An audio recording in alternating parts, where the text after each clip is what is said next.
If your hairstyle suddenly makes your face look heavier, more tired, or older than you feel, the problem may not be your age. It may be the shape of your hair. Because after 60, certain hairstyles can quietly emphasize a flat crown, widen the face, drag the features downward, or make fine hair look even thinner. And the surprising part is that some of these styles are still recommended because they seem safe or easy. Today I'm showing you 7 hairstyles women over 60 should be careful with, and exactly what to do instead. And stay with me until number 3, because that one is incredibly common and can make even beautiful silver hair look much older than it needs to. Let's begin. Number 7, the flat, center-parted style.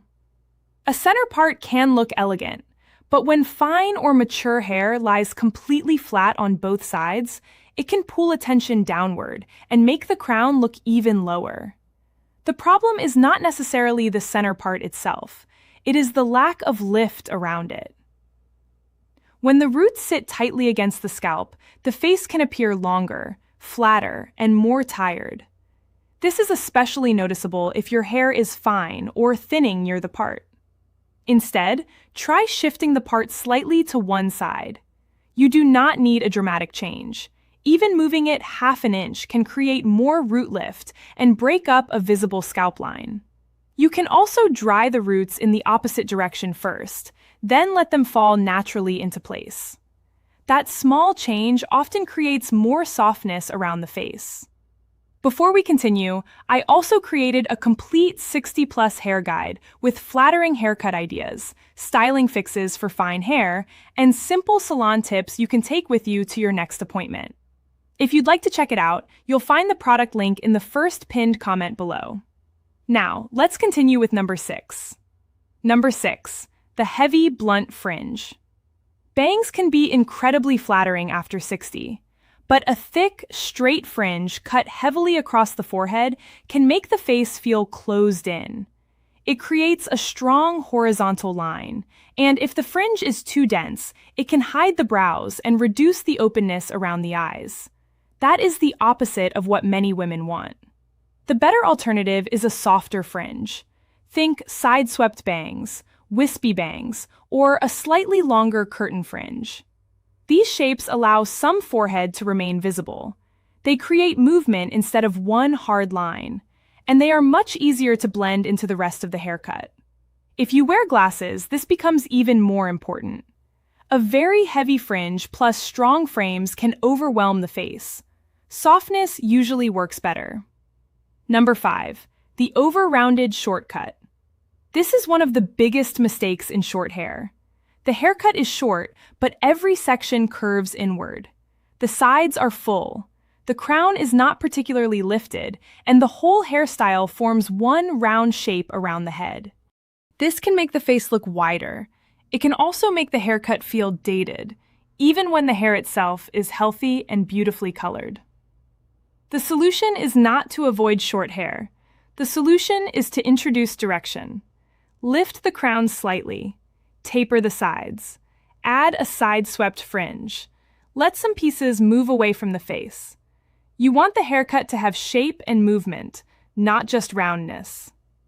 Number 4, long hair with weak, wispy ends. There is absolutely nothing wrong with long hair after 60, but long hair becomes less flattering when the bottom several inches are much thinner than the rest. The eye sees those weak ends and reads the whole hairstyle as less dense. You may actually have plenty of hair near the scalp, but if the ends are transparent, the entire style can look tired. This is especially common with fine hair.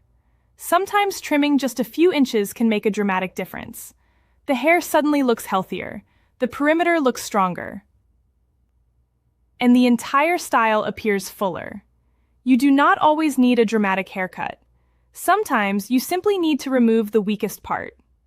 Number 3, too much volume at the sides. This is the one I mentioned earlier. Many women want more volume, so they create it everywhere.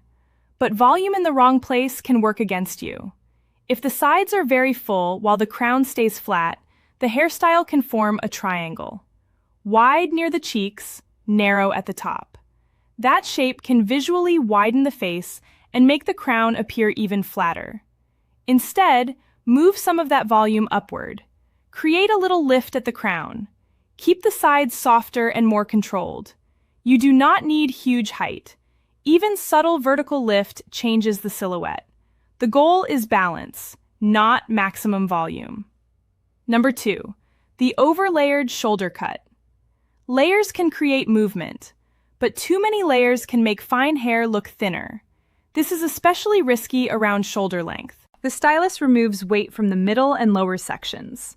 The crown may look fuller for a moment, but the ends start looking weak and separated. And when fine hair loses too much density at the bottom, styling becomes much harder. You may find yourself constantly curling, teasing, and spraying just to make the haircut look finished. The better approach is strategic layering. Keep more density through the perimeter. Use a few layers where you actually need movement, and avoid thinning every section. Ask your stylist, "I want movement, but I want to keep the ends looking full." That is a very useful phrase for fine hair.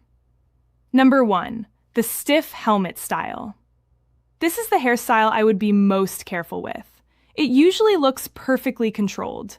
Every piece is in place. The crown is sprayed, the sides are smooth, nothing moves. And that is exactly the problem. Hair that is too stiff can make the entire look feel older. Modern hairstyles usually have some softness, some separation, some movement. That does not mean messy. It means touchable. A few pieces can move around the face. The crown can look lifted without being frozen. The ends can bend naturally instead of forming one rigid shape. If your hairstyle still looks exactly the same after a strong breeze, you may be using more hold than you need. Try reducing the hairspray and letting the haircut do more of the work. What usually looks better instead? If you want a more flattering look after 60, think about 4 things: lift, softness, movement, density. Lift near the crown. Softness around the face. Movement through the fringe and layers. And enough density through the ends. Those 4 ideas matter more than following any particular trend. A pixie can work. A bob can work. A lob can work. Longer hair can work. The question is whether the shape supports your features and your natural hair. 3 questions to ask your stylist before your next appointment. Ask, where will the volume sit? Then, how are we keeping the ends full? And finally, how can we keep the shape soft instead of stiff or round? Those 3 questions can prevent many of the mistakes we covered today. Final payoff. The goal after 60 is not to chase a younger version of yourself. It is to avoid hairstyles that hide your best features or make your hair look flatter, heavier, and less healthy than it really is. The right hairstyle should open the face, support the crown, protect fullness, and move naturally.